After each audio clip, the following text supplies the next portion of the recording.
ma garanaysaa shalaytooyinka aan suurtagalka ahayn kuwaas oo ku soo arooray qur'aanka kariimka waxaan ognahay qofka bini'aadinka haddii uu qaldamo kadibna uu fahmo qaladkiisa in uu ka shalayn doono haddii uu aqli leeyahay qaladkiisa ayuu sixi doonaa haddii kalena wuu ku sii taagnaan doonaa laakiin shalaytooyinkan lagama yeeli doono waan saxayaa ama waan qiranayaa labadaba lagama yeeli doono haddaba aan u gudagalno shalaytooyinkan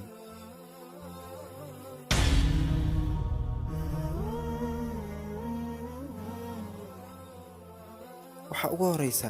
yaa laytanii kuntu turaaban shalaytadaydii maxaan u ahaan waayay ciid يقول يا ليتني قدمت لحياتي shalaytadaydii maxaan u hormarsan waayay noloshayda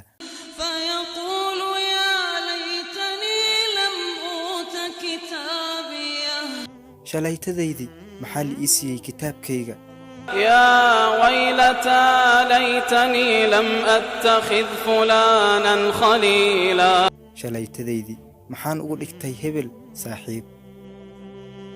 يقولون يا ليتنا أطعنا الله وأطعنا الرسولا shalaytadeena maxaan u adeeci weynay allah haddana aan u adeeci weynay rasuulkiisa يا ليتني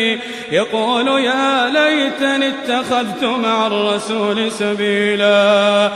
shalaytadeedii maxaan ugu dhigan waayay rasuulka mid la raaco shalaytadaydii maxaan u ahaan waayay la jirkooda aan liibaanay liibaan weyn shalaytadeedii lagama aqbali doono dhammaan shalaytooyinkan wakhtiga aad fursadda haysatid waa hadda aad haddaba iska gaari lahayd waxaa mar walba noo habboon inaan iska gaarno hadda maadaama aan nool nahay haddii aan allah hortiisa tagno nagalama aqbali doono intaan shalayto waana noola digay digniinna waxaan ugu filan qur'aanka kariimka